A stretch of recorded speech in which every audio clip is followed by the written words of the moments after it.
But I want to take you through the story of setting yourself up in FreeToastHost, and some of you are going to come in right at the start of that story, and some of you are going to come in a little way along.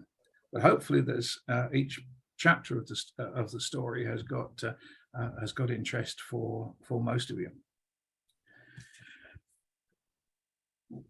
What this isn't, what this session isn't, is a guide to how to set up a website, because it's just too variable. Yes, we'll be going through a couple of things that you need to know if you're dealing with a publicity website. We'll certainly be going through templates, and we'll be going through the pieces of FreeToastHost that enable officers to do their roles, rather than have to act as an administrator all the time.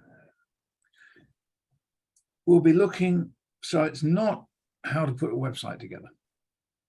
However, if there's enough interest, there's no reason why we shouldn't have a more general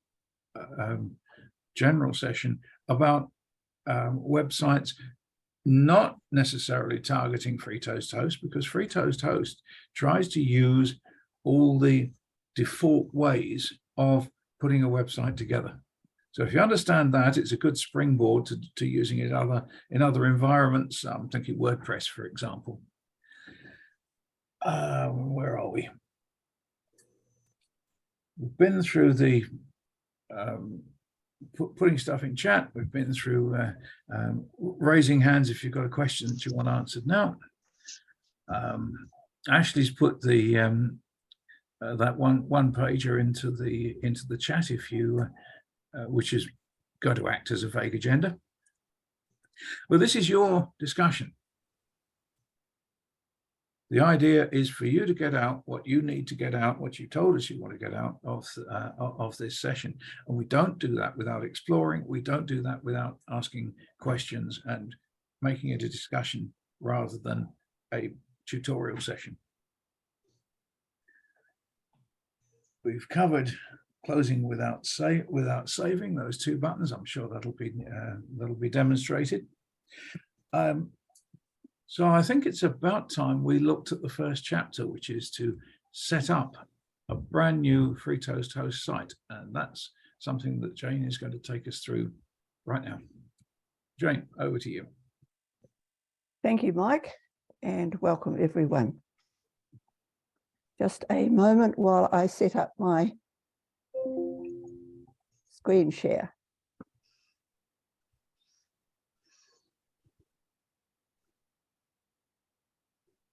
So to begin with a FreeToastHost website, I think some of you will be beyond this stage, but you need to request one. And all FreeToastHost websites are based around the club number, and that's how you request it. So why do we use a club number? Because it's unique and it can't be changed. You can have a website called Talk of the Town, and I believe there is one in Palmerston North, and you'll find that there are several Talks of the Town websites in other parts of the world. So that clearly isn't going to be unique. And to set up the website, you go to the request a website page on the FreeToastHost, and you fill in the details as on this form. If you're an uncharted one, you need to go here, because that needs to be done manually. The admins need to look up and make sure that your club is actually on the list of clubs in formation. And we won't worry about district website for this one. And once you've done those, then you would submit your request and wait to get the email, which tells you how to go from there. And reviewing the quick start guide is not a bad idea. That's just a summary of what we need to do to get set up. And once you have your site, you will have something like that across the top. You might wonder about that club number. This one is a demo site, hence all the 9s at the end, and will get deleted at the end.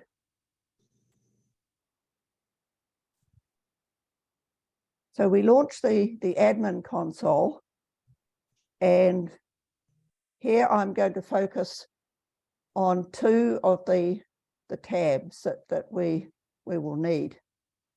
Although, as you can see, there's a whole lot of them. Feel free to play with them. And if you don't like what you've done, just press close instead of save. And there are also the other modules, which we'll look at later, which are the major portions of the website, deal with bits and pieces. For the moment, I think the important ones are on this basic settings page. We want to get it to a stage where you've got a site that will work and that you can get back to. And probably one of the first things you're going to want to do is change that. And I've decided that this club is going to be Kai Kōrero.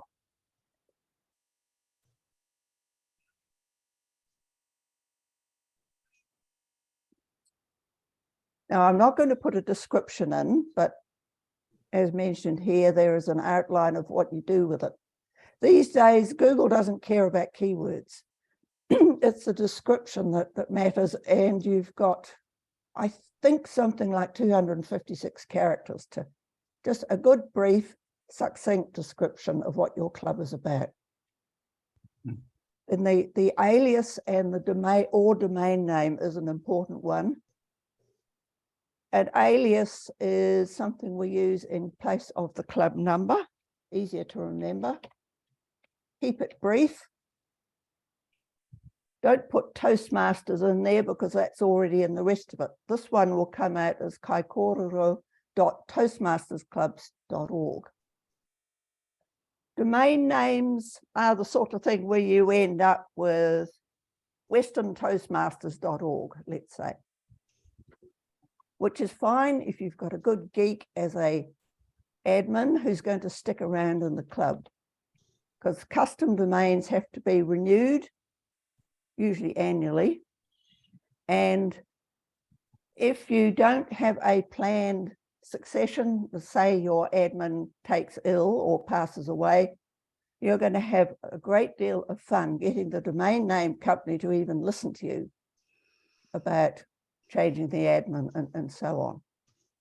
So unless you've got somebody sitting around who is a long-term admin, maybe if you had Mike in your club, for instance, then I'd suggest sticking with the alias and it becomes available immediately. The other important thing that we need to do is set up the time zone. Pacific Auckland is the New Zealand time zone. I did once see a club that had set up NZ chat. Maybe they thought chat was for talk, but no, it's for Chatham Islands, and they're 3/4 of an hour ahead of us. That caused a few problems with their agenda. That one is the important one. The others are according to your preferences, and they will affect how dates show up on the various parts of the website. As we know, Americans like to do their dates differently, but we at least have the choice of doing it that way. Now, I have made a change, so I am going to save. And at this point, you can see in my title bar here, I've got the club number. I should be able to go, you never know. Let's see if that will work. It didn't last night and it shouldn't have. And there we are. So that works instantly. Incidentally, if you use a domain name, it can take up to 72 hours for it to get to all the most remote corners of the internet. Now that has logged me out because I have changed the. So what I'll do, I'll cheat and I'll go back to the other one.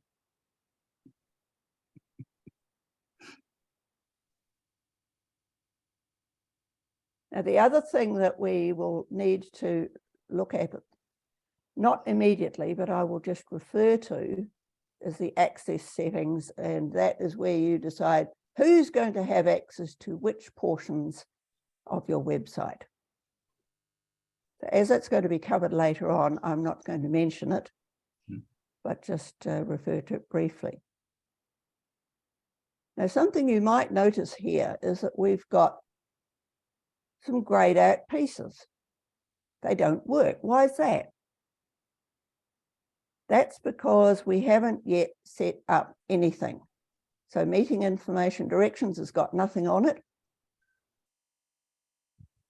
And neither has contact info. And one there that you can't see yet is the meet our members. For that to work, you have to have some members who have decided that they want to share their information with the public. Until that time, it's not visible. You need at least one, and then it will become visible. A number of clubs have said that they find that visitors are particularly interested in the Meet Our Members page because they want to see what kind of people have we got in this club and will I fit in? So it's worthwhile encouraging your members to share their profiles with the public. And I'll just check if there's anything else I need to cover. Well, this is not part of my topic at the moment, but obviously for a site to be any good, once you've got the basic homepage setting, you will need a list of members. Otherwise, it's just a publicity site. Yes, you can use it for that, but that's not really making the best use of it. Thank you, Jane. And at this point, I covered what I want to cover. Throw it open to questions. Back to you, Mike. Thank you, Jane. Before we go to the questions, Jane's covered some of the fundamental things that you need to know about FreeToastHost. Firstly, everything to do with FreeToastHost is based around this toastmastersclubs.org domain. So when you're setting up a new club, you go to toastmastersclubs.org, and that is your starting point for anything to do with FreeToastHost. Once you've got your club set up, then you've got things in front of that toastmastersclubs.org, such as your club number, such as your club name if you set up an alias. And I do recommend setting up an alias, but not setting up a domain, because you can get very, very lost very easily, given that we play musical chairs every year with the executive. The other thing that you'll see is support.toastmastersclubs.org, which is where your support forums come in. And all of that is accessible from that initial www.toastmastersclubs.org, which is the site, the overall site for FreeToastHost. You've got club sites, the district may have district sites, but this is the one that underpins them all. Talking about underpinning, one of the fundamental things that we'll keep coming back to is that if you want something set up so as it's visible either to club officers or to the public, then normally you have to do something in the administration section. Now, we will go into changing administrators if you need to and you're not quite sure who it is, but that essentially it's the same idea as for those of you who use EasySpeak, that super control panel that only people with godlike powers have got access to, and that controls absolutely everything on your site. Another analogy is if you're a club officer, you see Club Central. If you're a district officer, you see District Central. If you're a base camp manager, you see the base camp management side of Pathways. But all of that has to be enabled by someone at World Headquarters. a person or a computer.